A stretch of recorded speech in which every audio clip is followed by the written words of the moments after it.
body is said to be in circular motion if it is moving around a fixed circle, around a circle with some velocity, with some uniform velocity v.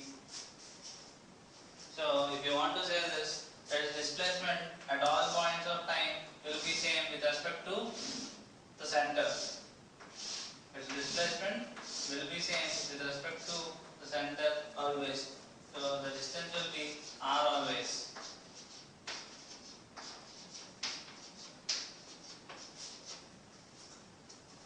So as it moves in a circle, so here we have to look more on variation of theta here.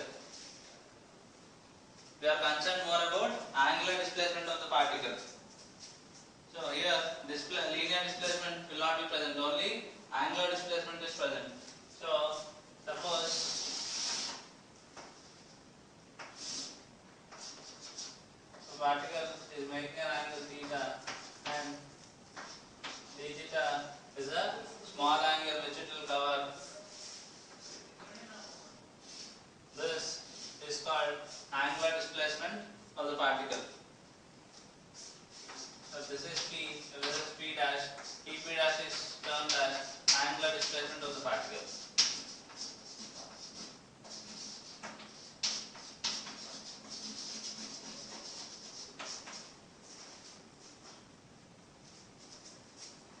If this is R, this arc length P dash will be R into d theta. Arc length is R into d theta.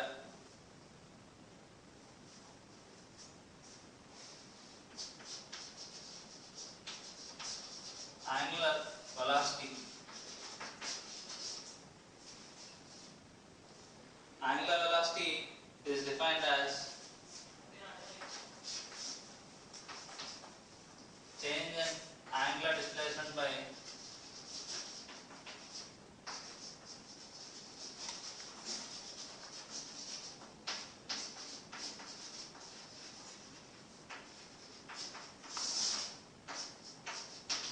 time taken.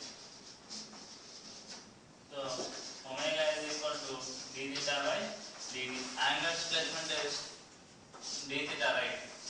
So angle is d theta and the time taken is dt. Again, angular acceleration.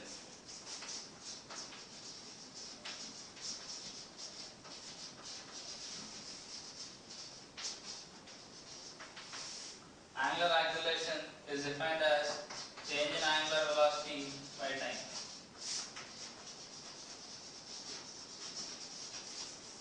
Change in angular velocity by time taken.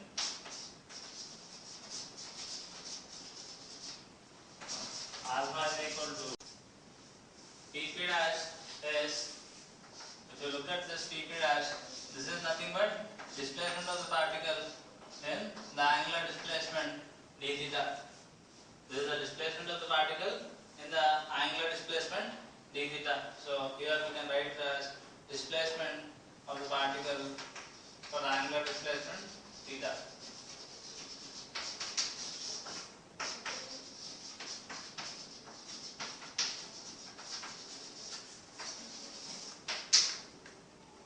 So angular displacement is, so this is the angle POP dash is the angular displacement.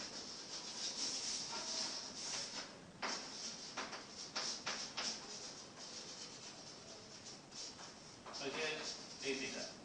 If we compare these equations with equations of motion or the definitions, velocity is defined as ds by dt, acceleration is defined as dv by dt. This is what we derived. So here if you look at d omega, omega is equal to d theta by dt, alpha is equal to d omega by dt. So equations of motion in this case are v equal to u plus at, s equal to ut plus half at square, v square minus u square is equal to 2s. So if you see here in linear direction,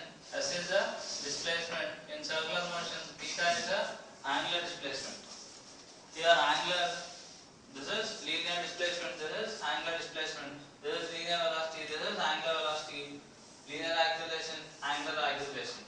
So here V is identically equal to omega. So omega is equal to omega naught plus alpha into t. Theta is equal to omega naught t plus r alpha t square. So omega square minus omega naught square is equal to 2 alpha theta. So these equations of motion you can apply only when alpha is constant. If alpha is varying, we cannot use these equations of motion. So if alpha is constant,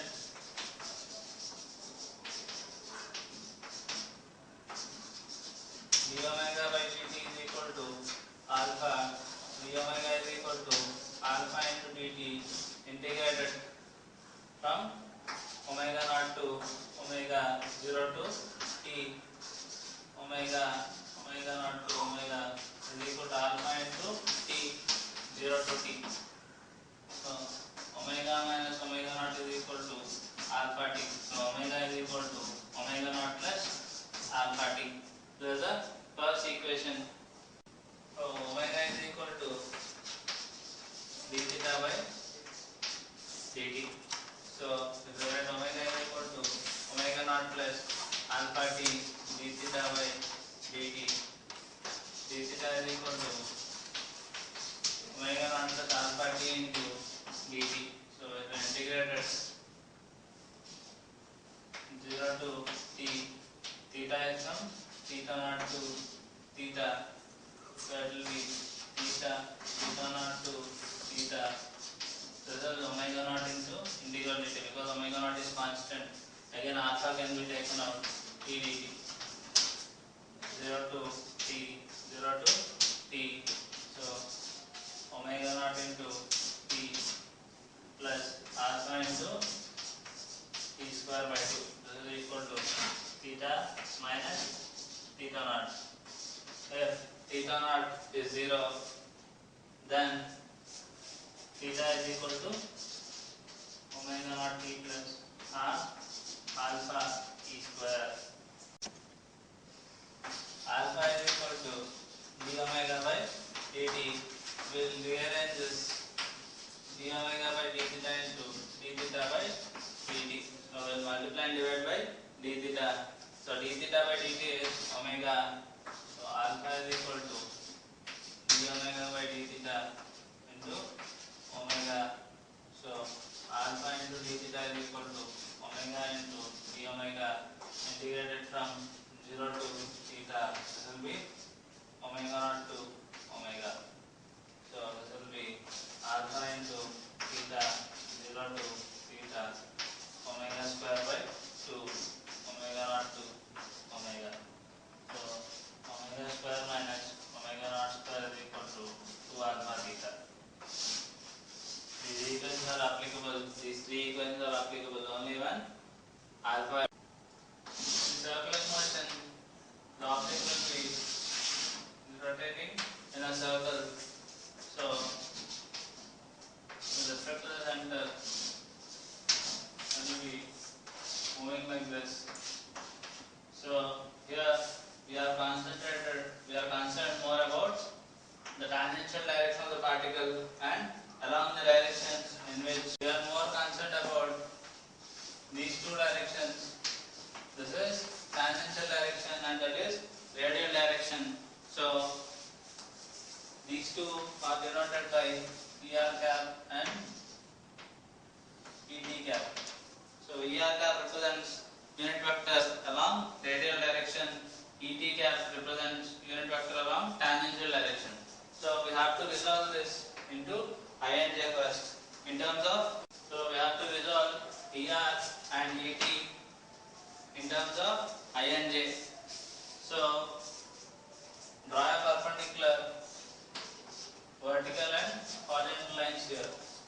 So if you draw horizontal and vertical lines here, this will represent unit vector along I and that will represent unit vector along J.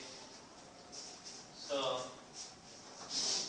what is I J? This is E R cap, and perpendicular to this is E T cap. Suppose so this is, if it makes an angle theta, then this will be 90 minus theta. So ER cap is equal to I cap into cos theta plus J cap into cos 90 minus theta. If this is theta, this whole angle will be 90 plus theta. This angle will be theta again, because if this is 90 minus theta, this will be theta. So ET cap is equal to I cap into cos 90 plus theta plus J cap into cos theta. So ER cap is equal to I cap cos theta plus J cap sin theta. ET cap is equal to minus I cap sin theta plus J cap cos theta. In order to find velocity and acceleration of a particle in circular motion,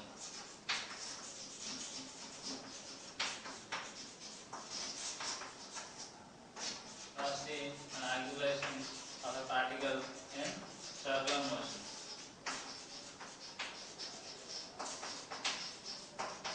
First, we have to define the point. So, define a point from O. This is P. This is ER cap. This will be ET cap. So, the vector OP bar is represented as OP ER cap. So, OP is nothing but R ER cap. What is ER cap? ER cap equal to I cos theta plus J sin theta. So, R into I cap cos theta plus J cap sin theta. So, we will obtain velocity. Velocity is nothing but dr bar by dt. This is r bar. So, d by dt of r into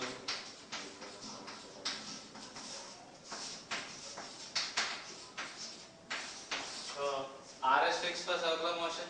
So, I can take r out. So, r into I cap is also a constant, d by dt of cos theta minus sin theta d theta by dt plus j cap into cos theta d theta by dt. D theta by dt is omega. D theta by dt is omega. So, r omega into minus I cap sin theta plus j cap cos theta. Minus I cap sin theta plus j cap cos theta is ET cap. So, r omega into, so velocity of the particle in SHM will be, in circular motion is, velocity of the particle in circular motion is along the tangential direction. Is along the tangential direction. Acceleration of the particle. So, V is equal to dv bar by dt. So, d by dt of v bar is r omega into minus I cap sin theta plus j cap cos theta. So, here r is constant, so I can take r out. R into d by dt of omega into minus I sin theta plus j cos theta. Here we have to do uv plus omega into minus I cap into d by dt of sin theta plus j cap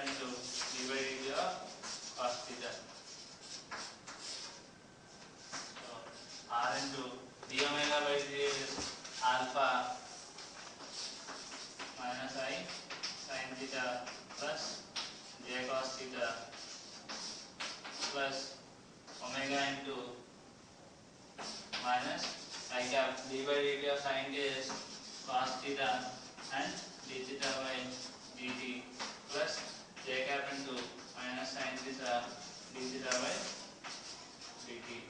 D theta by dt is omega, so if you bring omega outside, omega square it will become, so r alpha into minus I sin theta plus j cos theta plus r omega square into minus I cos theta minus j sin theta. I can bring minus out, so here it will be minus I cap cos theta plus j cap sin theta. If you look at this, this is ET, this is ER. So acceleration is along radial direction and tangential direction. So A bar is equal to R alpha into ET minus R omega square ER cap. So negative minus ER cap indicates acceleration is in this direction and in this direction. So this is tangential acceleration, this is radial acceleration. So tangential acceleration is equal to A tangential is equal to R alpha, A radial is equal to R omega square. Acceleration along tangential direction is R alpha, acceleration along radial direction is R omega square. Even we can call this as normal acceleration because tangent and normal are perpendicular. So even ER is nothing but En cap.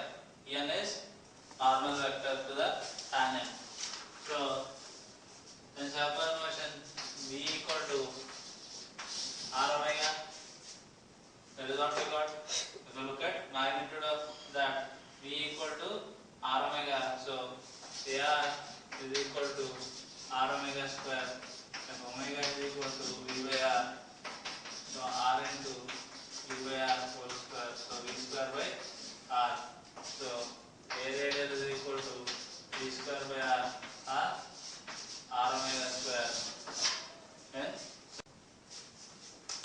for a particle moving in circular motion, we have acceleration along tangential direction, acceleration along normal direction, or acceleration along radial direction.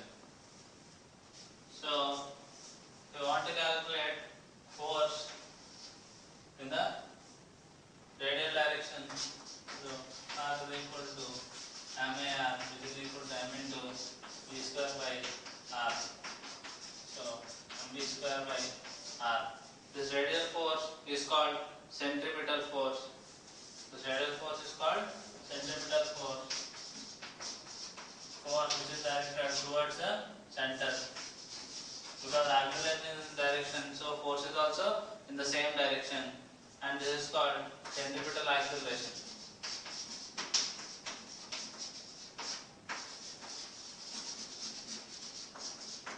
So, centripetal force or centripetal acceleration. Centripetal force is nothing but force that is acting towards the center.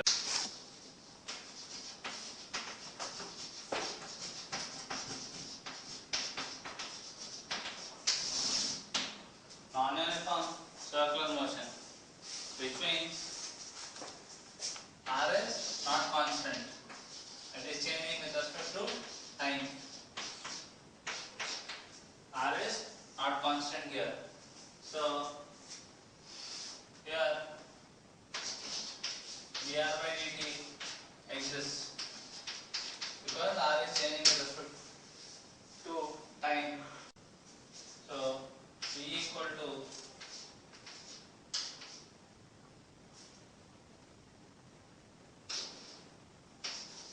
dr bar by dt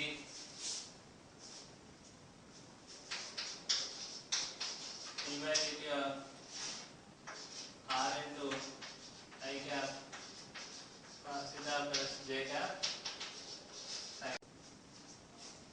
So here d by dt of R I cap cos theta plus j cap sin theta plus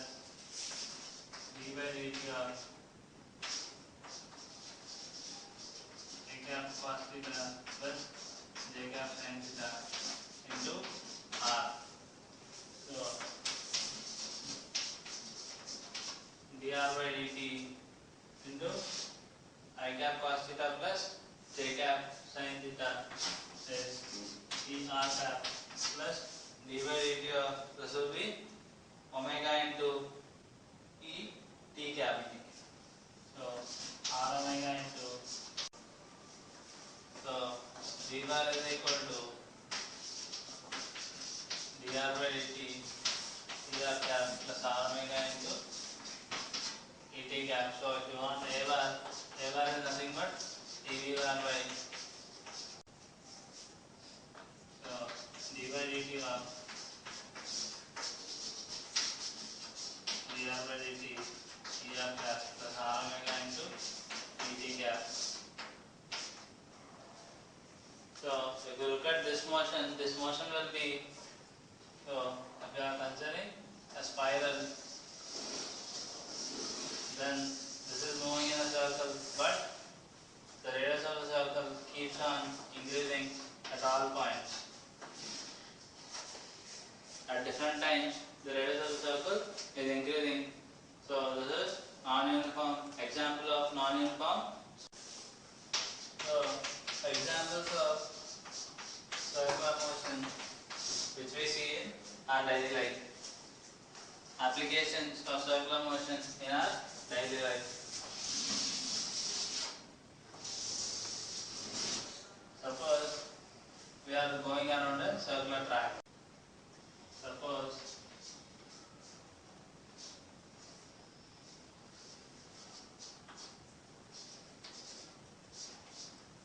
the car is moving in a circular track with a velocity v.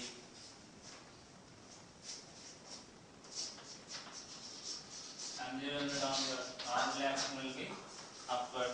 So on the ground, both mg and normal action will cancel out. As you are about to take a circular turn, what will happen? The tires will try to move like this. Try to move away from the track. So as it tries to move away from the track, the frictional force should act in reverse direction so that you will go in this direction. So right now the frictional force will be acting towards the center so that it will not skid. So here the frictional force should be equal to centripetal force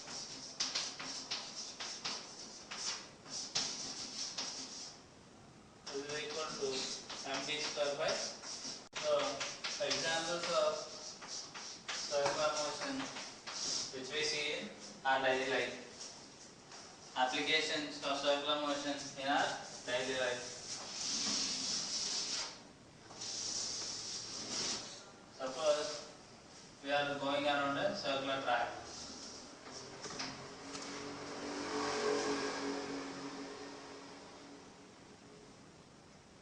Suppose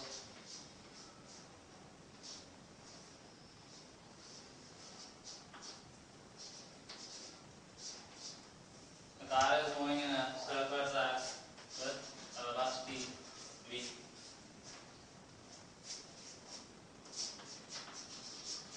Engine will be downward, normal action will be upward. So on the ground, both mg and normal action will cancel out. As you are about to take a circular turn, what will happen? The tires will try to move like this. Try to move away from the track. So as it tries to move away from the track, the frictional force should act in reverse direction so that you will go in this direction. So right now the frictional force will be acting towards the center so that it will not skid. So here the frictional force should be equal to centripetal force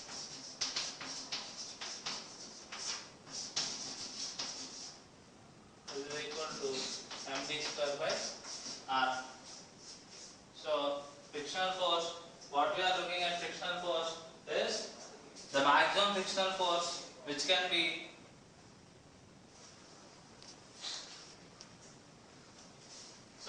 this is the frictional force which comes into picture. Frictional force is always less than or equal to the maximum friction will be always less than or equal to maximum frictional force. The maximum frictional force is mu(s) into and mu starting into and this is equal to mu(s) into mg. So mg square by r less than or equal to mu(s) into mg. Mm will be cancelled. So v square by rg will be less than or equal to mu(s) implies mu(s) should be greater than or equal to v square by r.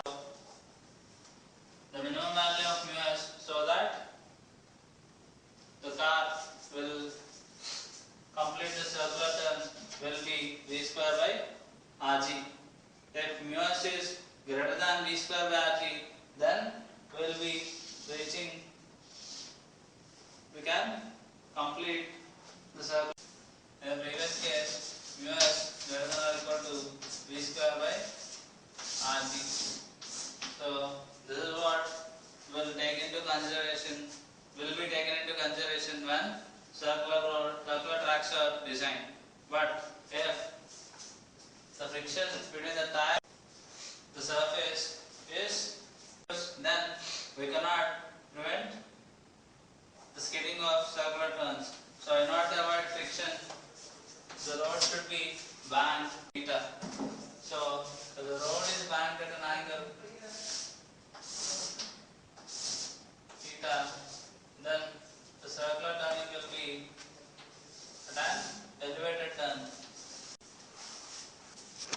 If the roads are banked at an angle theta, then the vehicle is on the road. If the vehicle is on the road, then mg will be acting downwards and normal reaction will be acting perpendicular to the surface, and if theta is the angle at which they are banked, this will be 180 minus theta, because the angle in a straight line is 180 degrees.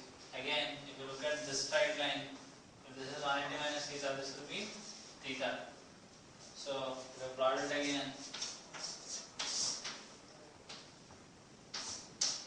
And then like this, with respect to the vertical, it is at theta and mg is downwards. If you split into components, this will be, so if you split into components, this will be n cos theta and this will be n sin theta.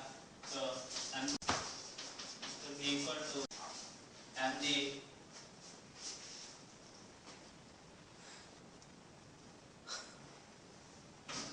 n sin theta